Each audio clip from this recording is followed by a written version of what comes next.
Everyone, welcome back to diary से चूल्हा। आज हम बनाने वाले हैं एक ऐसी रेसिपी हमारे समर स्पेशल सीरीज एपिसोड 8 के लिए, जो है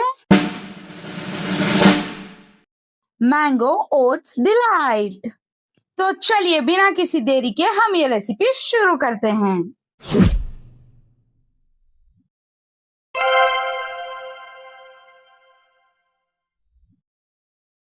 तो चलिए पूरे इंग्रेडिएंट्स देख लेते हैं। तो सबसे पहले आता है आम, फिर आता है ओट्स, उसके बाद चिया सीड्स, फिर चीनी,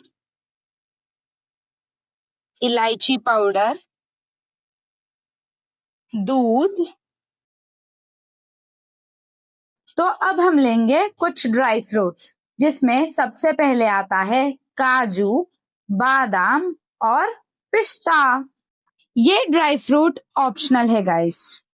अगर आपके पास ड्राई फ्रूट ना भी हो तो भी हम ये रेसिपी बना सकते हैं। तो हम यहाँ सबसे पहले एक बाउल लेंगे, उसमें 1 कप ओट्स डालेंगे। आप कोई भी ओट्स ले सकते हैं गाइस, कोई स्पेसिफिक ओट्स लेने की जरूरत नहीं है। उसमें चिया सीड्स डाल देंगे, 2 स्पून चिया सीड्स काफी है इसके लिए। अब हम इसमें आधा कप दूध डालेंगे। हम यहाँ पे ठंडा दूध डाल रहे हैं गाइस, जो ऑलरेडी बॉइल्ड है। आप चाहें तो गर्म दूध भी डाल सकते हैं। अब हम इसमें आधा ग्लास पानी डालेंगे और इसे अच्छी तरह से मिलाएंगे, जिससे ओट्स, दूध और चिया सीड्स आपस में अच्छी तरह से मिल जाएं। जब आपको लगे कि ये अच्छी तरह से मिल गया है, तब आप एक कपड़ा लेके उसे ढक के साइड में रख दीजिए। 2-3 घंटे के लिए छोड़ दीजिए। अगर आप चाहें तो रात भर भी इसे भिगो के रख सकते हैं। अब हम यहाँ पे एक मैंगो ले रहे हैं। आप चाहें तो कोई भी सीजनल फ्रूट ले सकते हैं, पर हम ये समर स्पेशल सीरीज के लिए बना रहे हैं तो हम यहाँ आम ही लेंगे, क्योंकि समर का राजा तो आम ही है। अच्छी तरह से धो के, छील के, काट के इसके अंदर का पूरा पल्प निकाल लीजिए। आप चाहे तो ये रेसिपी ब्रेकफास्ट के लिए, शाम के इवनिंग स्नैक्स के लिए, या तो आपको कुछ मीठा खाने का मन हो तभी भी आप बना के खा सकते हैं। ये जितना डिलीशियस खाने में होता है उतना ही हेल्दी भी होता है, क्योंकि इसमें ओट्स जो है और चिया सीड्स भी, जो हमें गर्मियों में हाइड्रेटिंग रखता है।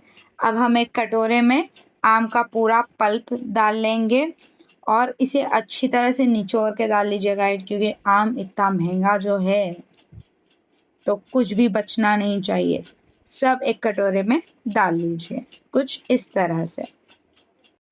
अब हम एक मिक्सर का जार ले लेंगे, उसमें जो हमने निचोड़ के जो आम का पल्प निकाला है वो उसमें डाल देंगे। उसके बाद उसमें आधा ग्लास दूध डालेंगे, फिर आधा ग्लास पानी, फिर अब इसमें जाएगा 1 टेबलस्पून शुगर, इलायची पाउडर 1 टेबलस्पून। उसके बाद हम इसे अच्छी तरह से अब मिक्स कर लेंगे मिक्सी में।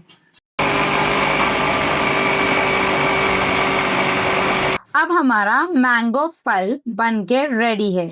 ये लिक्विडी फॉर्म में नहीं होगा गाइस, ये थोड़ा सॉलिड फॉर्म में ही होगा, कुछ इस तरह से। इसकी कंसिस्टेंसी यहाँ पे आप चेक कर सकते हैं। इसे अब साइड में रख दीजिए। अब हम बढ़ते हैं हमारी ओट्स की तरफ, जो हमने फूलने रखा था। हम यहाँ 3 घंटे के लिए ही इसे फूलने के लिए रखा था गाइस। आप चाहें तो ओवरनाइट भी रख सकते हैं, अगर आपको ब्रेकफास्ट में खाना है तो। इसे ये देखिए, कुछ इस तरह से इसका टेक्सचर हो जाएगा। चिया सीड्स फूल जाएंगे और ओट्स भी थोड़ा सॉलिड फॉर्म में हो जाएगा। अब ये खाने के लिए रेडी है। अब हम एक बाउल ले लेंगे, उसमें ओट्स और चिया सीड्स और दूध का मिक्सचर डाल देंगे। फिर हमने जो मैंगो पल्प रेडी करा था वो डाल देंगे। फिर से तीसरा लेयर ओट्स का होगा गाइस। आप चाहें तो इसे एक ही साथ मिक्स करके भी खा सकते हैं, पर हम यहाँ आपको प्लेटिंग का भी तरीका बता रहे हैं, जिसके हिसाब से ये थोड़ा और फैंसी दिखेगा। ये दिखने में भी इतना प्यारा आपको दिखेगा और खाने में तो डिलीशियस है ही ये। अगर आपको मीठा खाने का मन है गाइस, पर आप डाइट पे हैं, तो आप इसे ज़रूर ट्राई कर सकते हैं। ये एक डेडली कॉम्बिनेशन है गाइस, डिलीशियस और टेस्ट के लिए। अगर आपको हमारे रेसिपीज पसंद आ रही हैं तो आप डायरी से चूल्हा को सब्सक्राइब कर लीजिए और बाजू में जो बेल आइकन है उसे भी प्रेस कर लीजिए गाइस, जिससे आपको पता चल जाएगा हर संडे की हमारी वीडियो आ गई है। अगर आप सब्सक्राइब करेंगे तो ही हमारा मोटिवेशन बनेगा कि हम इस तरह से नए नए डिशेस आपके लिए लाएं। तो सब्सक्राइब करना बिल्कुल मत भूलिए गाइस, और लाइक और शेयर ज़रूर करें। अब आपका ओट्स मैंगो डिलाइट बनके रेडी हो चुका है। अब आप इसे एंजॉय कर सकते हैं। Thanks for watching.